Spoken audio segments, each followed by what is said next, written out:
In this lecture on Longinus' work on the Sublime from the 1st century AD, I'd like to have a look at 5 different topics that he explores. And you can think of these as kind of high points along the way.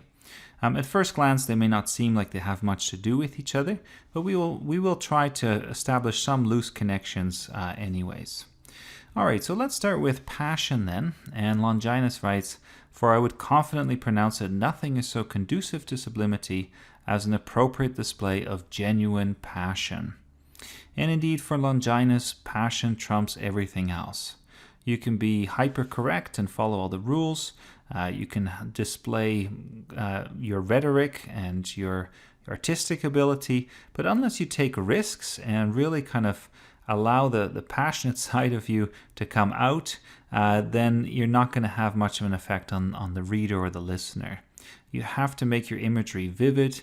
You have to make the listener or the reader experience the situation so that they can feel, the storm around them, or they can feel what it's like to be in love, let's say. And this also means that you can't just be kind of generally good at a whole bunch of things. It's much better to specialize and to do one thing really well. The image that comes to mind here is one from sport, right? Like if you take an event where you have multiple forms of competition, you can come second or third in a whole bunch of them and still come first overall.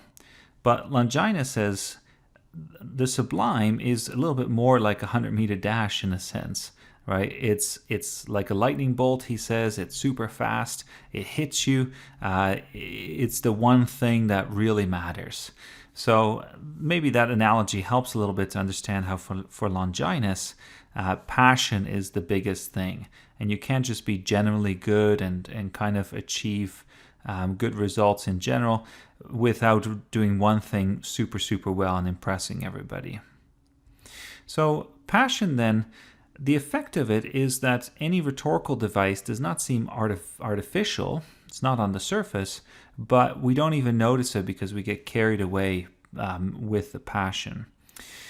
Similarly, even though most sublime passages will have some elevated language, and even though Longinus often says that vulgar language is not sublime, nevertheless, if your language is passionate, then even common and plain words can become sublime. Okay? And this means then that the sublime is less about mimesis, which is the representation of reality, than it is about emotion. So there's a little bit of a change, I think, from writers like Aristotle and Plato, who are focused much more on the way in which art represents reality, although even Aristotle already was moving to a different model where it was more about selection than faithful copying. But this really stresses this notion that a sculptor, let's say, can make a perfect depiction of somebody, but unless there's passion and emotion, it's all rather meaningless. Okay. At one point, Longinus also writes, "Passion requires a certain disorder of language, imitating the agitation and commotion of the soul." And he talks about how passionate passages often have a flood of images and metaphors, and how when we are passionate, we often omit conjunctions and different parts of speech because it just all comes pouring out. So if I make mistakes in this video, you can blame it on that.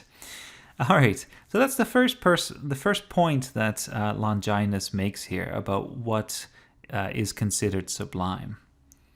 Our second topic has to do with psychology. And this connects to the first in a way because if we're so focused on the emotions, then one of the questions is, well, how do these emotions work in a sense? How are they channeled? And there are 2 parts to this. The first is that as readers or listeners, we tend to identify with the author, okay?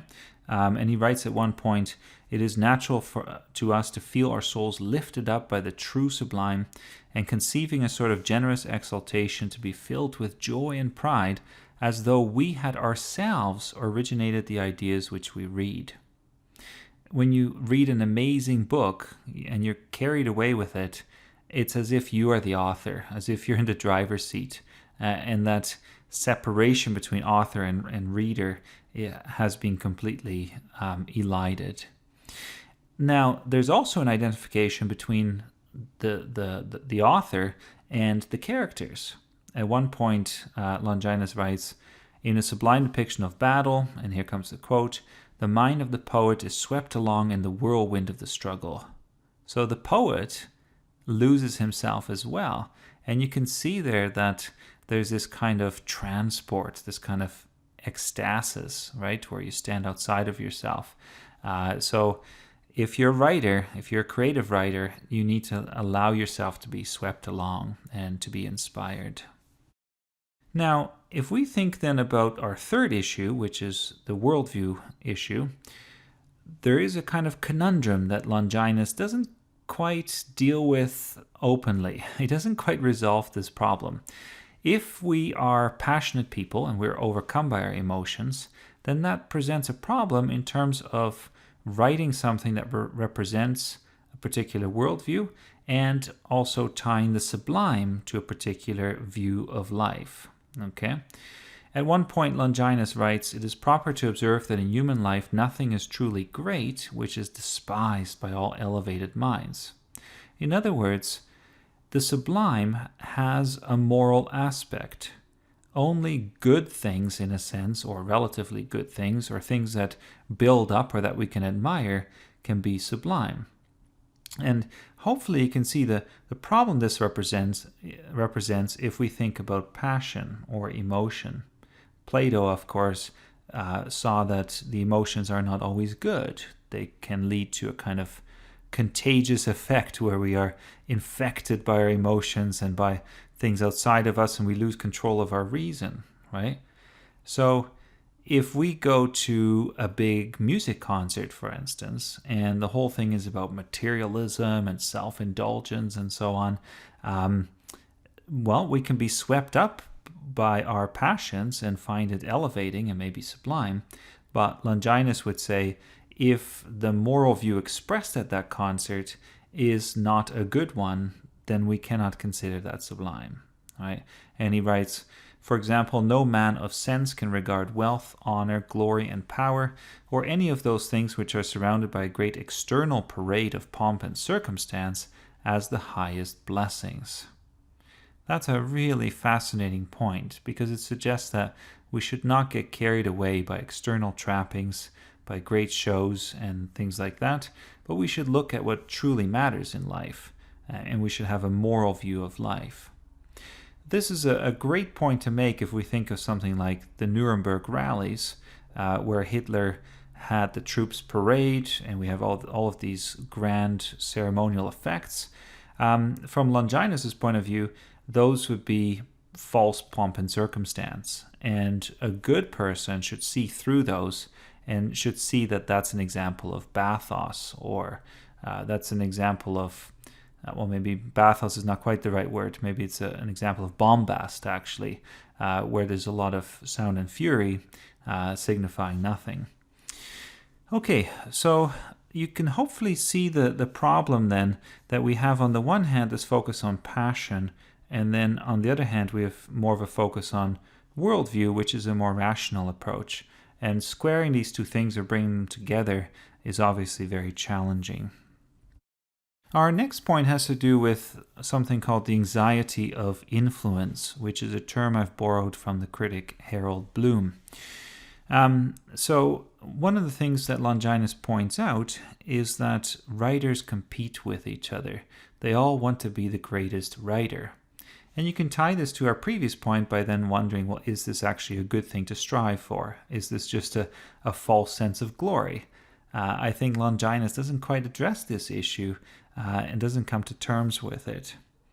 He talks about an emulous imitation. In other words, we strive to outdo somebody else in a kind of envious way almost, where we want to be the person who's given the laurels, right? We want to be the poet laureate, you might say.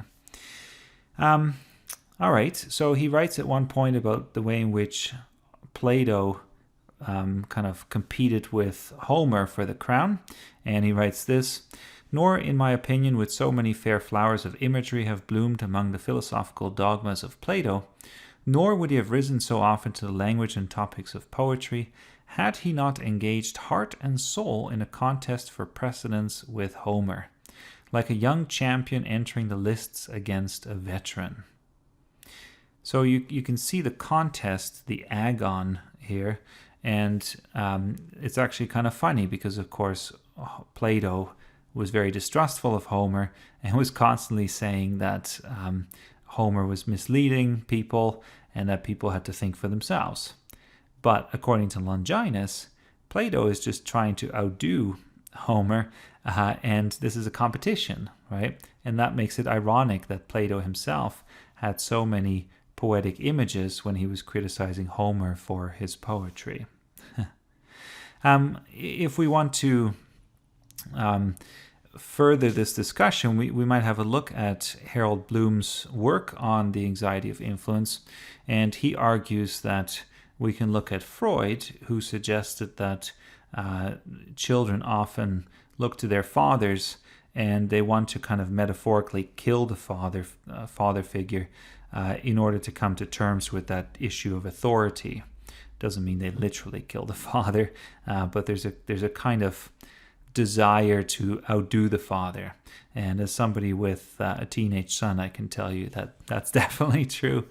Okay, now in literature, and this is where things are more controversial probably, well, even with Freud they're controversial already, but in literature, what happens according to Harold Bloom is that the younger poet tries to outdo the father poet, right? One of the poets who came before. And a common way to do this is to use the same metaphors, but then to do it better. So the younger poet often will allude to a passage in the older poet's work and then change it and play with it. And in a sense, that's a kind of way of outdoing the father figure. So the anxiety of influence then is a term that suggests that younger authors are anxious about the way in which the father has influenced them, and they need to deal with this problem.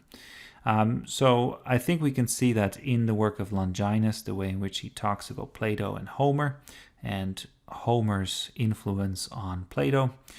But I think this also ties to our larger discussion, as we've mentioned, in the sense that in terms of morality, should these authors even be striving for the crown, or should they be attempting for something a little bit more humble?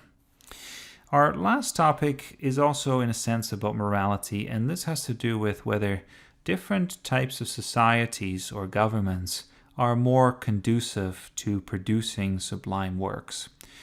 And in this particular passage, which is at the very end of Longinus' On the Sublime, there's somebody who claims or kind of wonders whether a democracy is not better than a dictatorship, because in a democracy, people are free, they have liberty, and surely that would give them the opportunity to produce great works of art.